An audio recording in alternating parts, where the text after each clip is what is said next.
नाश्ता करके आई हैं? अपना गम नहीं बताने, झूठ झूठ बोलते हैं कि हाँ करके आई हैं। हाँ, तमाम मेहमान इस वक्त पाकिस्तान में मौजूद हैं। 7 साल के बाद जो है कोई भारत से हमारे मुल्क आया है। आज पहली बार भारत के वज़ीर ख़ारजा यहाँ पाकिस्तान में मौजूद हैं। वो कहते हैं कि one of the safest countries में से एक मुल्क है। दूसरी बारी अगर पाकिस्तान की आ गई तो पाकिस्तान टेस्ट मैच बचा नहीं सकता।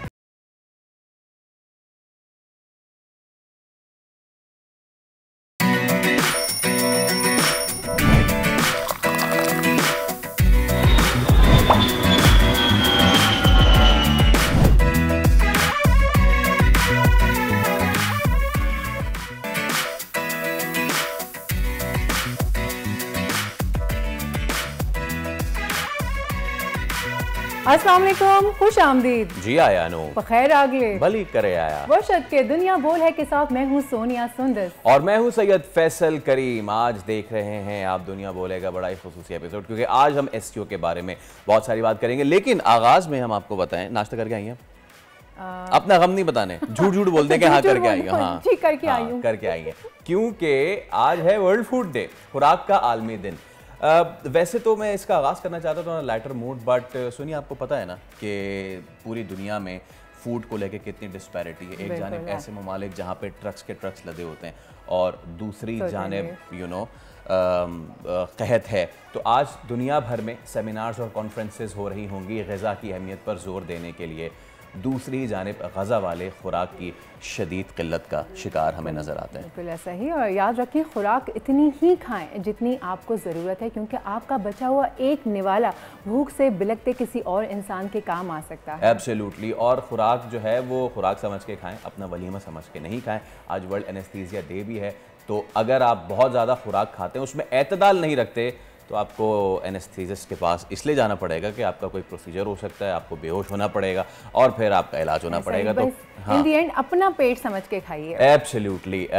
सर्जन के पास, डॉक्टर के पास मत जाइए, सुकून से बैठ के अच्छी मुतवाज़न ग़िज़ा खाइए। और उससे पहले बढ़िए बड़ी खबरों की जानिब। बड़ा दिन, बड़ा इजलास। पाकिस्तान की मेज़बानी में शंघाई ताउन तंजीम का सरबराही इजलास। जिना कन्वेंशन में तमाम तैयारियां मुकम्मल। चीन, रूस समेत 8 ममालिक के वज़राए आज़म शरीक होंगे। इफ्तिताही इजलास से वज़ीर आज़म शहबाज शरीफ खिताब करेंगे।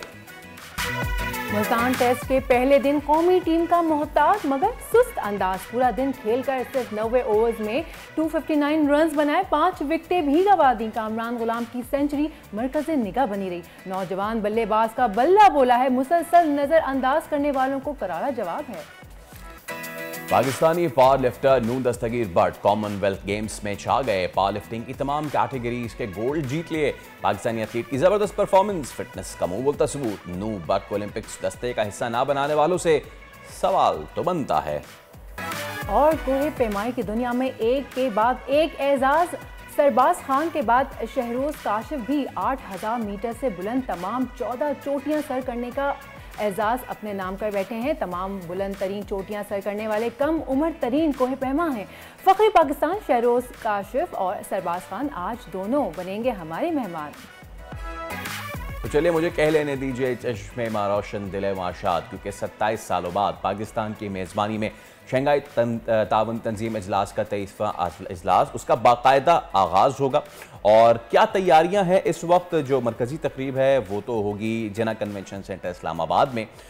कल तमाम तर वफूद आ गए थे और फिर इशाया भी दिया गया। हम आगाज़ करेंगे, हमारे नुमाइंदे फ़हद चौधरी मौजूद हैं पाक चाइना सेंटर में, और हम उनसे जानने की कोशिश करते हैं कि आज की क्या तमाम तर रूटीन है, इस वक्त क्या तैयारियां हैं। फ़हद, ओवर टू यू, बताइएगा इस वक्त क्या सूरत हाल देख रहे हैं और आज की तमाम दिन की क्या मसरूफियात रहेंगी?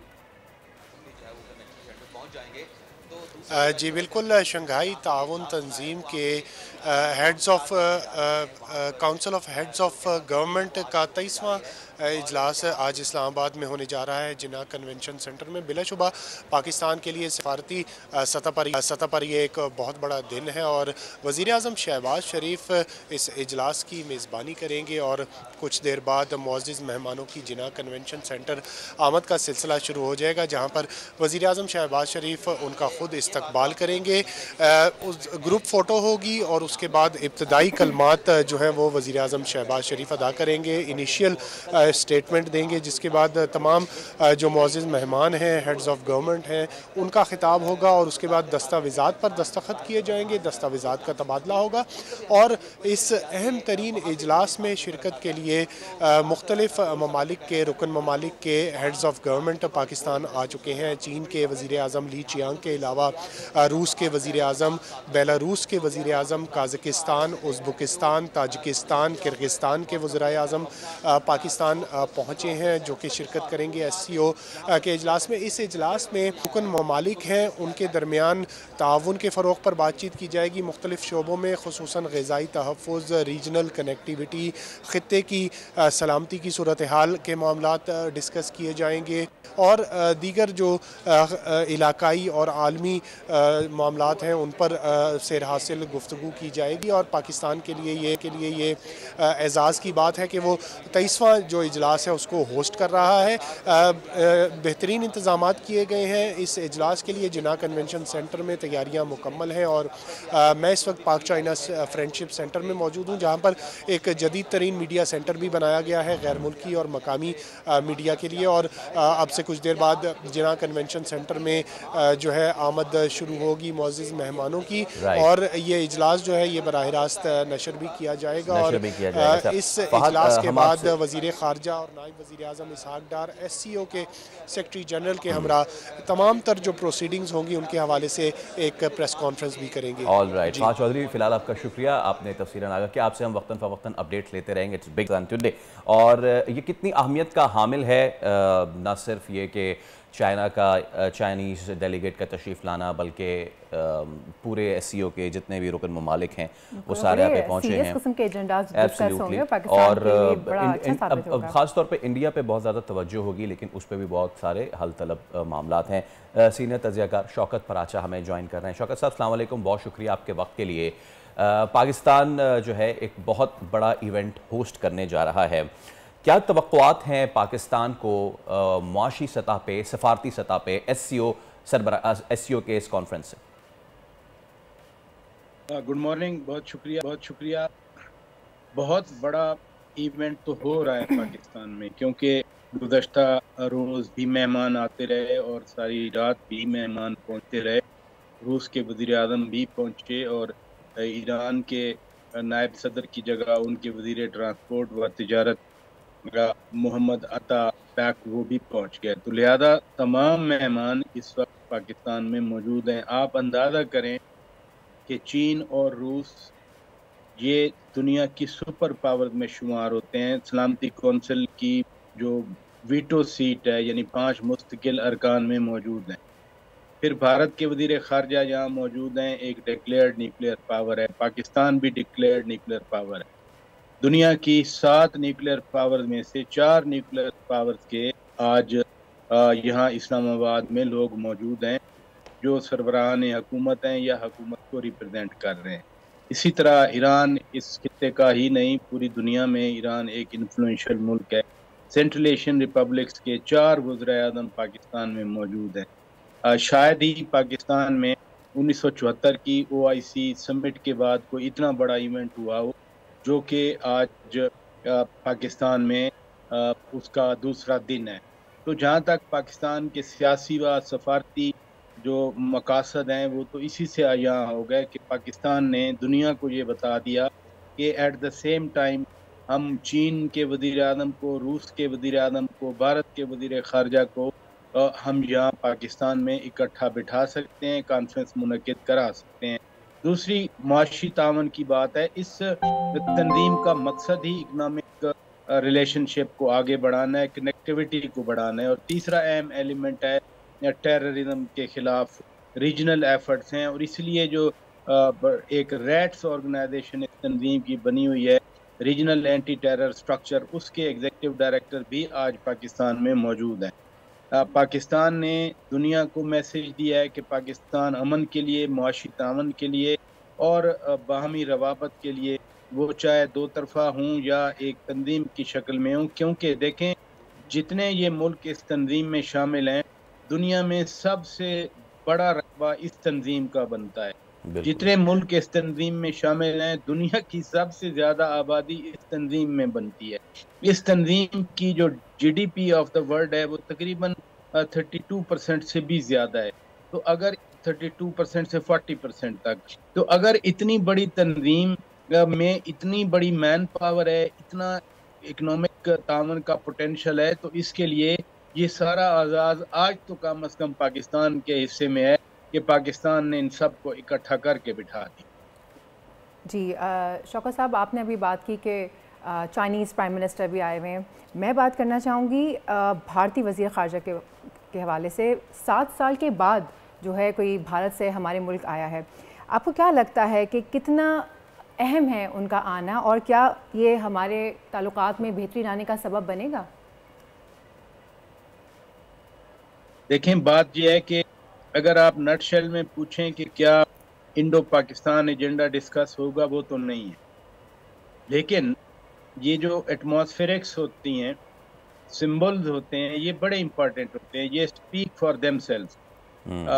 2015 में, दिसंबर 2015 को सुषमा स्वराज उस वक्त जिंदा थी, वो भारत की वजीर खारजा थी, वो आई थी। और जयशंकर जी ये उस वक्त इंडिया के फॉरेन सेक्रेटरी थे, ये भी आए थे। यानी 2015 दिसंबर के बाद भारत की तरफ से कोई नहीं पाकिस्तान आया। तो ये 9 साल के बाद आज पहली बार भारत के वजीर खारजा यहाँ पाकिस्तान में मौजूद हैं। गोवा में पिछले साल बिलावल भुट्टो जरदारी साहब गए थे, यही SCO के वज़ीर खारजा का इजलास था, लेकिन उसमें कोई हैंड शेक भी नहीं हो सका था। इस बार तो वज़ीर आज़म शहबाज शरीफ ने रात को हैंड शेक किया, हल्की फुल्की मुस्कुराहट का तबादला हुआ और 2-4 जुमलों का तबादला हुआ। यू नेवर नो कि ये 2-4 जुमले जो हैं यही मुस्तकबिल में आकर कहीं ना कहीं किसी न किसी तरह के रवाबत की राग खोलें। अगर आप मुझे इजाज़त दें इसमें एक सप्लीमेंट्री सवाल करने की। आप बिल्कुल ठीक कह रहे हैं, सुषमा स्वराज आई थी, हार्ट ऑफ एशिया कॉन्फ्रेंस थी जब, उसमें वो आई थी, और उस वक्त भी इतने कोई साजगार हालात नहीं थे। लेकिन उसके बाद हमने देखा नरेंद्र मोदी आ गए थे पाकिस्तान, इसलिए आए थे, अभी आपको पता है। मैं आपसे ये सवाल करना चाह रहा था, सुषमा स्वराज आई थी, जैसे कि सोनिया ने भी पूछा, हार्ट ऑफ एशिया कॉन्फ्रेंस में आई, उसके बाद कुछ हमने देखा कि कुछ इवेंट्स नेचुरली हो गए, नरेंद्र मोदी का आना, फिर लेकिन उसके बाद फिर ग्रेजुअली हालात जो है वो तब्दील हुए। अमिड द करंट सिचुएशन सिर्फ वज़ीर ख़ारजा का आ जाना ही क्या बर्फ़ पिघलाने में मददगार साबित होगा, या उसके लिए मज़ीद कोई ठोस इकदाम भी करने होंगे? क्योंकि भारत में जब वो थे, उनसे सवाल हुआ, उन्होंने कहा जी मैं बायलैटरल के लिए नहीं, मैं तो जा रहा हूँ सीधा सीधा मुलाकात करने। प्लस ये कि जो उन पे ऑलरेडी एक प्रेशर बना हुआ है, जो उनके नेगेटिव मामलात हैं, आपको पता है कनाडा को लेके सारी चीज़ें, तो इस सब पे मैं आपका तज़िया चाहूँगा। बड़ी अहम बात आपने की है। कनाडा के साथ उनके ताल्लुकात ख़राब हैं। अमेरिका ने कनाडा की हमायत कर दी है कि जो कनाडा कह रहा है वो ठीक है और भारत को ताउन करना चाहिए। लेकिन उससे बढ़कर जो अभी हालिया इंतखाबात हुए भारत में, 2014 में नरेंद्र मोदी जी जीते थे, प्राइम मिनिस्टर बने थे, बीजेपी को भारी अक्सरियत हासिल हुई। इसी तरह 2019 के इलेक्शन में मोदी जी जीते थे और बीजेपी को भारी अक्सरियत हासिल हुई थी। अभी जो नारा लगाया था उन्होंने कि अब की बार 400 पार, वो ना हुआ। अब तो बिल्कुल उनको थिन मेजॉरिटी हासिल है और वो भी इत्तेहादियों के सहारे पे है। अगर बिहार के वजीर आला नीतीश कुमार कल अलहदगी का अख्तियार कर दें या शरद पवार कह दें मैं निकल रहा हूँ, तो फिर ये सरकार जो है ये गिर भी सकती है। इसलिए अब भारतीय सरकार के पास वो कॉन्फिडेंस, वो एरोगेंस नहीं है जो 2014 और 2019 के इलेक्शन के बाद मिली थी। अब उनको एक स्पेस चाहिए। अगर वेस्ट में ये स्पेस कम हो रही है, क्योंकि वेस्ट फिर यूनिसन काम करता है। कनाडा ने कह दिया, अमेरिका ने हमायत कर दी, यू नेवर नो कि कल यूरोपियन कंट्री से भी कनाडा के हक में ये बात आ जाए, क्योंकि ये नेटवर्क तो पाकिस्तान तो बड़े अरसे से कह रहा है ना, चल रहा है। इसलिए अब भारत को एक स्पेस तो चाहिए डिप्लोमेटिक। उसने चीन के साथ फ्रीज किया हुआ है अपना जो झगड़ा है, अब पाकिस्तान के साथ उसका झगड़ा एक्टिव भी है और फ्रोजन भी है कि खुदा न खास्ता कोई जंग तो नहीं है, लेकिन हमारी कोई बराह रास्त अच्छे आना जाना भी नहीं है। ट्रेन बंद है, बस बंद है, एयर ट्रैफिक बंद है, पीपल टू पीपल कांटेक्ट नहीं है, तिजारत। जी प्लीज कंटिन्यू सर।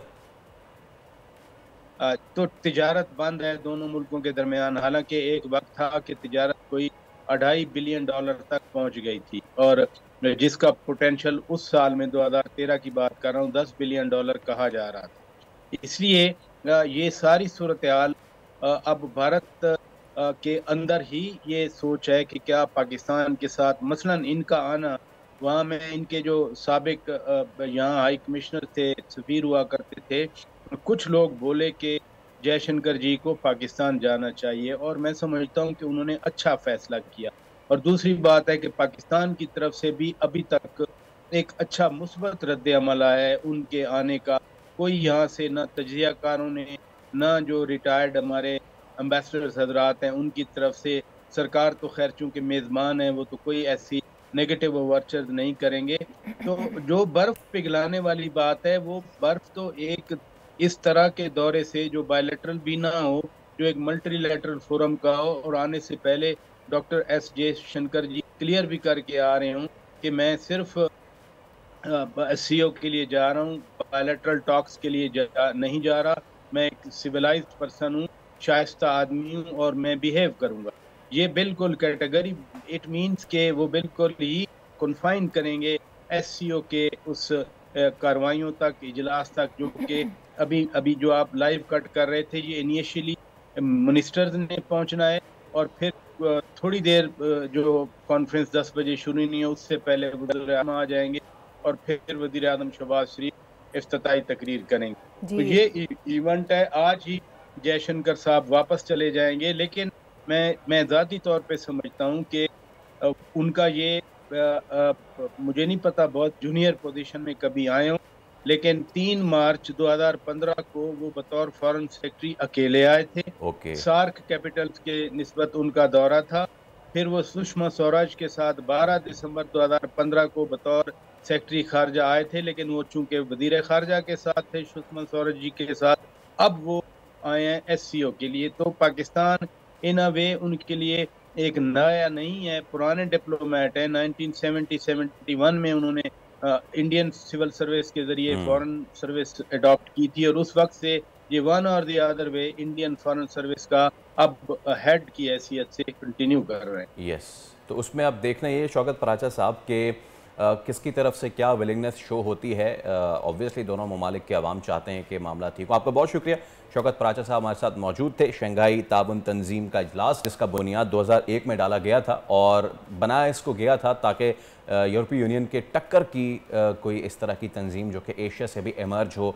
कितना उसमें सक्सेसफुल हुआ है ये इस तमाम तरह के रुकन ममालिक, और पाकिस्तान इससे क्या गेन कर सकता है, क्या गेन कर चुका है, what's going on in Islamabad right now. हम मूव करते हैं। हमारे साथ मौजूद हैं सीनियर तज्जियाकार एहतशाम उल हक साहब। एहतशाम साहब अस्सलाम वालेकुम, गुड मॉर्निंग सबसे पहले तो, और thank you so much for your time. Ehtesham साहब, आप इन जो SCOs की जितनी भी हुई हैं अब तक की, उसको बहुत कीनली देखते भी रहे हैं, चाहे वो अस्ताना में हुई हो या फिर कहीं और हुई हो। इस बार पाकिस्तान के हिस्से में इसकी मेज़बानी हुई है। पाकिस्तान के हवाले से अब तक दुनिया में क्या ख़बरें आई हैं इस तंजीम को लेकर, क्योंकि हमारे पड़ोसी मुल्क का ये एक वतीरा रहा है कि वो हमें एक नेगेटिव पूरी दुनिया में फैलाने की कोशिश करता है, लेकिन इस वक्त दुनिया की 40% आबादी के ममालिक के वज़ीर आज़म और रुकन ममालिक के मज़ीद जो सेक्रेटरीज़ हैं, फॉरेन सेक्रेटरीज़ हैं, वज़ीर ख़ारजा हैं, पाकिस्तान में मौजूद हैं। पाकिस्तान का सॉफ्टवेयर इमेज कैसा देख रही है दुनिया? जी फैसल, अभी आप कह रहे थे कि जब ये SCO बनाई गई तो बुनियादी मकसद ये था कि यूरोपियन यूनियन की टक्कर का एक बड़ा, एक जिसको कहना चाहिए एक ब्लॉक बनाया जाए, तो इसीलिए इसको नेटो ऑफ द ईस्ट कहा जाता है। तो ये वाक़तन उस तरह देखा जाए तो एक बड़ा फॉर्मिडेबल, जिसको कहते हैं चैलेंजिंग एक ब्लॉक है सारी दुनिया के लिए। और ख़ास तौर पे हम देख रहे हैं कि यूरोपियन यूनियन हो, नेफ्टा हो, आप देख लें नॉर्थ अमेरिकन एक बहुत बड़ा है जिसको कहते हैं ब्लॉक। उसके बाद फिर आसियान को देख लें, साउथ ईस्ट एशियन का है, ठीक है। उसके बाद फिर हमारा ये SCO का आता है। बुनियादी तौर पे तो इसमें अब यही है कि जिस तरह कहा जा रहा है कि जी इस ब्लॉक को एक बड़ा मजबूत बनाना है, तो उसके लिए कहा जाता है कि ये ग्रेटर इकोनॉमिक और पॉलिटिकल सिनर्जी डेवलप करने के साथ साथ एक इसको ऐसा बनाया जाए कि इनकी ट्रेड का वॉल्यूम बहुत ज़्यादा बढ़ जाए। मतलब बुनियादी नुक्ते को अगर आप देखें तो इसमें हम देखते हैं कि नेफ्टा जो नॉर्थ अमेरिकन ममालिक का एक ब्लॉक है, 40% आपस में उनकी ट्रेड होती है। और यूरोपियन यूनियन की 57% होती है। उसके बाद आसियान 27% की ट्रेड है। हमारी जो इसकी है SCO की, ये सिर्फ जो है ना 5% है। सार्क के बारे में जिसको जिक्र अभी हो रहा था, उसको तो हिंदुस्तान ने दफन कर दिया अपनी अना के लिए, अदरवाइज ये भी एक बहुत बड़ा ब्लॉक बन सकता था। बिल्कुल। अब सवाल इस वक्त फैसल जो सारी दुनिया में किया जा रहा है वो ये है, और हैरत लोग भी कर रहे हैं इस बात पे, और जो बाहर से रिपोर्ट्स भी आ रही हैं बता रही हैं कि हिंदुस्तान ने, और मैं तो साफ ये कहता हूँ कि अमेरिका ने भी मिल के इस खित्ते को, ख़ास तौर पर पाकिस्तान पे जिस तरह अपनी सियासी शराइत, कभी IMF के ज़रिए, कभी जनाब किसी और तरह से हमें उन्होंने मरोड़ने की कोशिश की कि जी हमारी बातें माने, न्यूक्लियर प्रोग्राम को रोक दें, मिसाइल प्रोग्राम को रोक दें, और ये सारी चीज़ें करवाने के बावजूद आज इतना स्ट्रॉन्ग मैसेज सारी दुनिया में चला गया, जो कहा करते थे कि जी यहाँ पे पाकिस्तान का शिकार है, दहशतगर्दी है। तो अल्हम्दुलिल्लाह आप देख लें 2-3 दिन से जितनी ज़बरदस्त किस्म की एक्टिविटी इस्लामाबाद में हो रही है, जो रिपोर्टिंग यहाँ से करके दुनिया भेज रही है, तो वो कहते हैं कि one of the safest countries में से एक मुल्क है। बाकी दहशतगर्दी तो अमेरिका में थोड़ी, हर तीसरे दिन आप देखें स्कूल के बच्चों में फायरिंग करके लोगों को मारा जाता है। ट्रंप जो इलेक्शन लड़ रहा है, तीसरी मरतबा उस पर अटैम्प्ट हुई है सुसाइड की। तो ये बात तो ये है कि सारी दुनिया में हमारा इमेज ख़राब किया गया, और माजरत के साथ इसमें हिंदुस्तान का बड़ा रोल है। अभी भी आप देख लें, जयशंकर आए हैं, लोगों ने इसको बड़ा सराहा, लोगों ने, बाकी लोगों ने भी कहा अच्छी बात है। और जिस तरीके से आपने देखा कि आकर उन्होंने गुफ्तगू की, और कहा जा रहा है कि हम तो एक ही पॉइंट पे बात करेंगे, वो क्रॉस बॉर्डर टेररिज्म। देखिए अब फैसल ये ब्लफ कॉल कर दिया पाकिस्तान ने। अब बाहर के लोग जब जाते हैं, ख़ास तौर पे मकबूजा कश्मीर में, मुझे अच्छी तरह याद है, थोड़ा सा पहले न्यूयॉर्क टाइम का रिपोर्टर गया था, उसने बड़ी डिटेल रिपोर्ट बनाई थी, उसको कुछ दिन ना उसको निकाल दिया हिंदुस्तान की हुकूमत ने कश्मीर से। उसने लिखा कि जी यहाँ तो अब सिरे से कोई पाकिस्तान या बाहर से दरअंदाजी नहीं हो रही, कुछ भी नहीं हो रहा, और ये जनाब तो सब कुछ जो हो रहा है, उसने कहा ये स्टेट टेररिज्म जो है ना हिंदुस्तान की तरफ से मकबूजा कश्मीर में हो रहा है। तो हिंदुस्तान भुखलाया इस हवाले से। ठीक है, हमारे अपने इख्तिलाफात की वजह से हम बहुत पीछे रह गए, हिंदुस्तान आगे चला गया। बड़ी बदकिस्मती है कि हिंदुस्तान की सारी सियासी जमातें जब पाकिस्तान के लड़ाई का मसला हो, अमेरिका से बातचीत करनी हो, तो एक हो जाते हैं। हमारे यहाँ एक दूसरे के खिलाफ लड़ते रहते हैं। आज एक हुकूमत आ जाएगी तो वो कहेगी जी पिछली हुकूमत ने तो कश्मीर को भेज दिया था, तीसरी आएगी वो भी नारा लगाएगी। तो नतीजतन जब आपके इख्तिलाफात होते हैं, लोग उससे बाहर से लोग फ़ायदा उठाते हैं। तो पहली तो बात है कि हमारा, वो कहते हैं ना, रियलिटी से ज़्यादा परसेप्शन बड़ा मैटर करता है। तो इस तक परसेप्शन इतना स्ट्रॉन्ग पाकिस्तान के हाथ में गया है, खुदा खैर करे कि आखिरी दिन भी आराम से गुजर जाए, और PTI भी पीछे हट गई। जिस तरह उन्होंने जलसा जुलूस करने की बात की थी, वो भी अब खत्म हो गई है। तो मेरा ख्याल है बड़ा अच्छा एक मैसेज लोग लेके जाएंगे। और सबसे अहम बात यह है कि जी इसका क्या ये फोटो सेशन ही है या वाकई कुछ होगा। तो मेरा अपना ख्याल है कि बड़ी एक सीरियस थिंकिंग डेवलप हुई है ममालिक में, ख़ास तौर पर रशिया में, चाइना में और पाकिस्तान में, कि जी ये इतना फॉर्मिडेबल और इतना स्ट्रॉन्ग खित्ता है, जितनी बड़ी आबादी है। अभी बताया जा रहा था कि जिस तरह तकरीबन 35-36% आबादी का दुनिया का हिस्सा है, तो यहाँ पे बहुत ज़्यादा अपने तौर पे बिजनेस, इकोनॉमी, इन्वेस्टमेंट, ट्रेड और साथ साथ आपकी ज़राअत और फिर टूरिज्म में बहुत कुछ काम हो सकता है। तो मेरा ख्याल है उस लिहाज से तो ये एक बहुत बड़ी विन विन सिचुएशन है। और दूसरी बात थोड़ा सा आपको बताऊं फैसल के, देखें अभी पिछले 2-2.5 साल से जिस तरह हमारे मुल्क में गैर यकीनी की सूरत हाल, पोलिटिकल इकोनॉमिक इंस्टेबिलिटी, उसके बाद ये पिछले 2.5 हफ्तों में जो एकदम चीज़ें तब्दील हुई हैं, बैक टू बैक डेवलपमेंट्स हुई हैं। देखिए पे अनवर इब्राहिम आते हैं, प्राइम मिनिस्टर मलेशिया के, बड़े मायदे होते हैं पूरी दुनिया में, जनाब कहा जाता है कि बहुत अच्छा विजिट हुआ। उसके बाद आप देख लें सऊदी एक सरमायाकारी के मिनिस्टर आते हैं, 120 लोगों का एक बड़ा स्ट्रॉन्ग, जिसको कहना चाहिए ट्रेड डेलीगेशन लेके आते हैं। इन्वेस्टमेंट की बात होती है, रेकोटेक में इन्वेस्टमेंट की बात कर रहे हैं, MBS बहुत इंटरेस्टेड है यहाँ पे, जिस तरीके से कॉपर के ज़खायर हैं। इसी तरह से आप देख लें तीसरी फिर 4 दिन के लिए चाइनीज़ प्राइम मिनिस्टर आ गए। हिंदुस्तान को ये भी तकलीफ होगी कि जी ये तो बायलैटरल फोरम नहीं है, लेकिन भाई बायलैटरल फोरम नहीं, हमने तो बना दिया ना, हमने चाइनीज़ प्राइम मिनिस्टर को बनाया। देखें आप जिस तरह 15-20 मायदे MOU साइन हुए, जिस तरह तय किया गया कि जी एनर्जी में, एग्रीकल्चर में, उसके बाद और जो ऑप्शन हो सकते हैं तजारत के हवाले से, उसको एक्सप्लोर करेंगे डेवलपमेंट। और फिर उसके बाद कल से और आज से आप तो SCO की कॉन्फ्रेंस देख रहे हैं। तो ये एक जिसको कहते हैं बहुत बड़ा ब्रेक थ्रू है, ये पावर सेंटर है, इतना बड़ा बन गया है ये SCO, इसको जिसको कहना चाहिए कि अब आसानी के साथ इग्नोर करना बड़ा मुश्किल होगा। अब असल बात है कि इसके बाद जो यहाँ फैसले किए जाएंगे उन पर अमल दरामद कितना होगा, होपफुली यही कहा जा रहा है। देखिए ना 70 लोगों का डेलीगेशन आया हुआ रशिया से। रशिया के पास बेतहाशा गैस भी है, उसके पास तेल भी है, लेकिन सैंक्शन लगी हुई है बहुत ज़्यादा। वो भी मुश्किल में है। चाइना पे भी सैंक्शन बहुत से हवाले से उनकी कंपनियों पे लगाई हैं, ईरान मेंबर है उस पर बहुत ज़्यादा सैंक्शन है। तो अब जी हाँ एहतिशाम साहब, और क्योंकि बिल्कुल एब्सोल्युटली पॉइंट टेकन, और इस पे हम आपसे वक्तन फवक्तन बात करते रहेंगे। आज पूरा दिन शंघाई कोऑपरेशन ऑर्गेनाइजेशन इजलास है, वो तवज्जो का मरकज़ रहेगा। अभी हम एक ब्रेक ले रहे हैं जी। बिल्कुल एक ब्रेक ले रहे हैं, ब्रेक के बाद वापस आएंगे और प्रोग्राम को यहीं से बढ़ाएंगे। Let's take a break.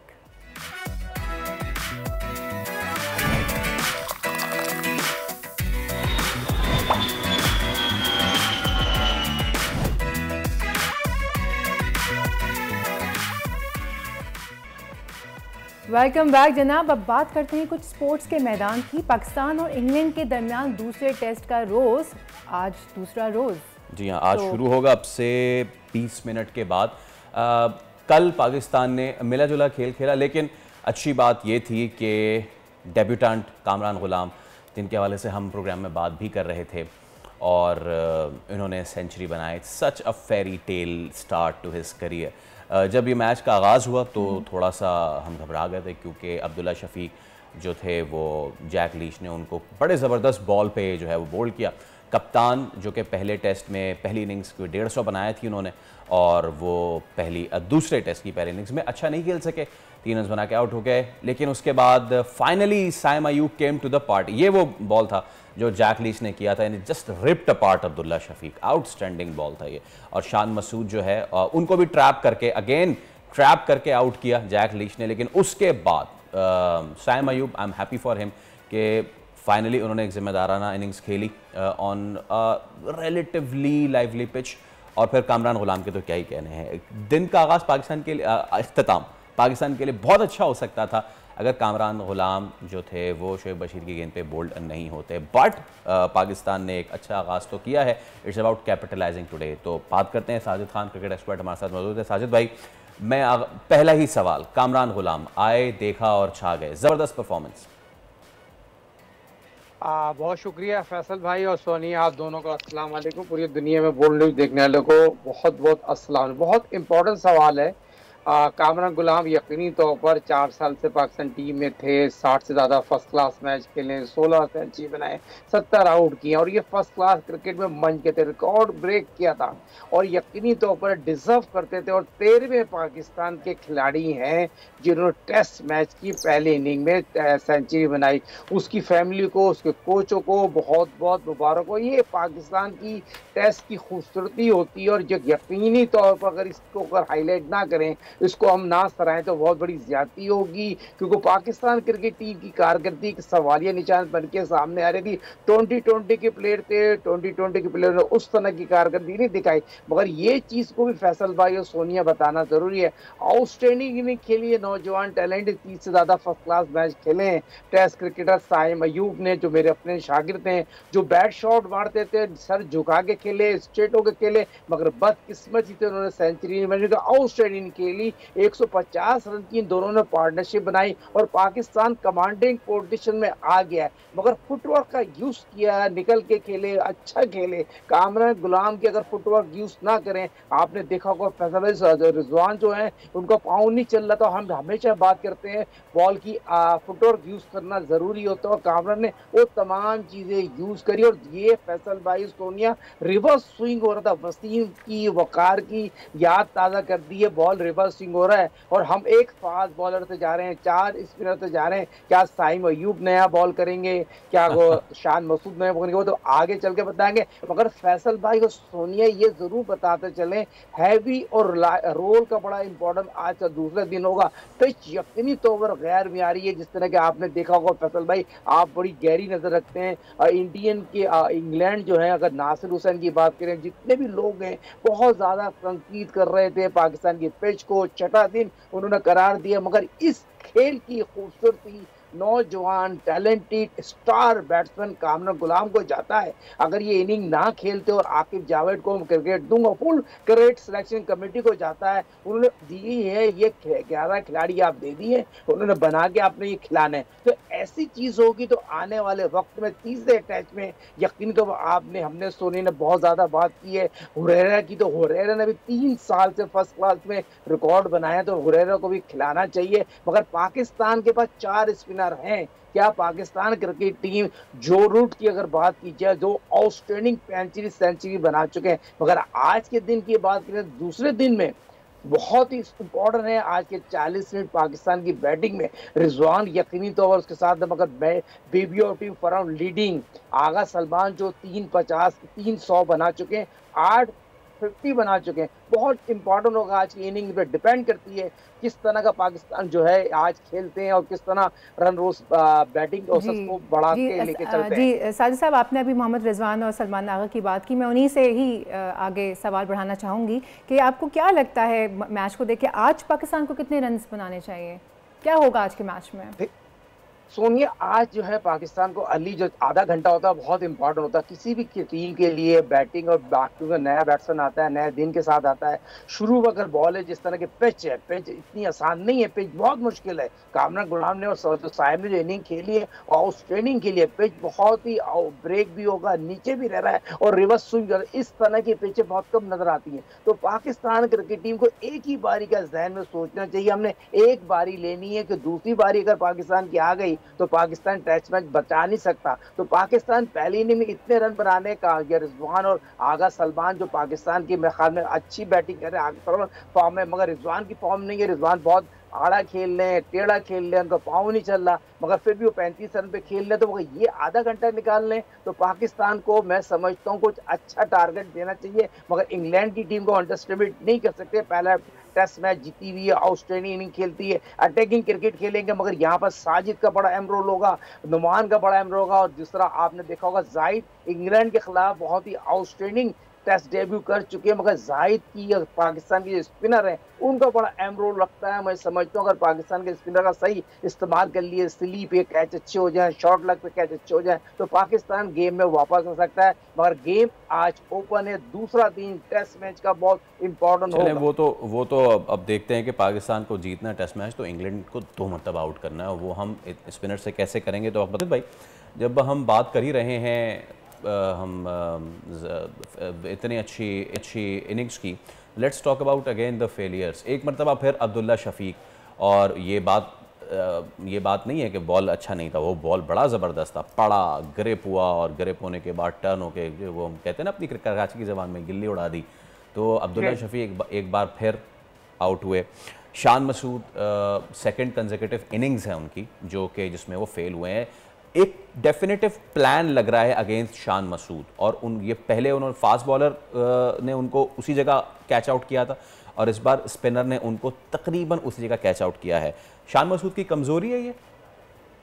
200% कमजोरी है। एनालिस्ट का जैसे पिछले प्रोग्राम में जिक्र था, बड़ा अहम काम होता है, एनालिस्ट ने वर्क किया हुआ। शान मसूद जिस तरह, हालांकि आपने अपने इंटरव्यू बताया 150 रन बनाने के बाद कप्तान को तो फुटबॉल होना चाहिए, कॉन्फिडेंस होना चाहिए, मगर उनका कॉन्फिडेंस उस तरह का नहीं है जिस तरह के बैटिंग में होना चाहिए। बुनियाद रखना चाहिए, 35 टेस्ट मैच खेले, 5 सेंचुरी बनाए, मगर बहुत इंपॉर्टेंट होती है कप्तान को एक अच्छी इनिंग खेले। जो सेंचुरी बना चुके हो पहले मैच में तो बहुत ज्यादा कॉन्फिडेंस नजर आता है। पाकिस्तान अब्दुल्ला शफीक का भी बहुत ज्यादा फॉल्ट आ रहा है, जिस तरह आपने बड़ी प्यारी बात, ग्रिप भी हो रहा है, गेंद ब्रेक भी हो रहा है, सीम भी होगा। तो इस तरह के पीछे बहुत ही इंपॉर्टेंट होती है। रिजल्ट तो उसमें आ ही जाएगा, मगर रिजल्ट आने के लिए आपको जैसे एक बुनियादी उतने बड़े दिल से खेलना चाहिए, बॉल पे चढ़ के खेलना चाहिए, अटैकिंग क्रिकेट रहना चाहिए। तो इस दोनों ने इस तरह की क्रिकेट नहीं खेली जिस तरह से वो आउट होगा। दूसरा फैसल भाई, आप ये देखिए यहाँ पर उसको बहुत ज्यादा क्रिटिसाइज करना पड़ेगा।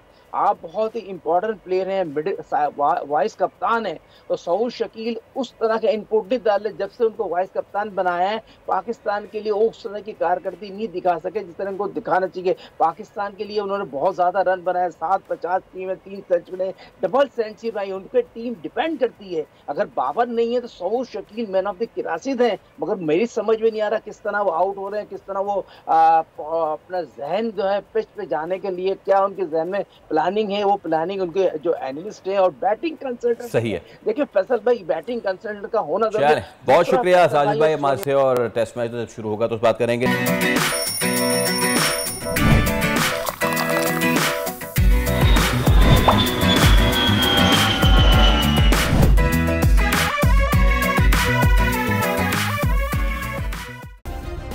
सब्सक्राइब करें और बेल दबाएं ताकि कोई खबर रह न जाए।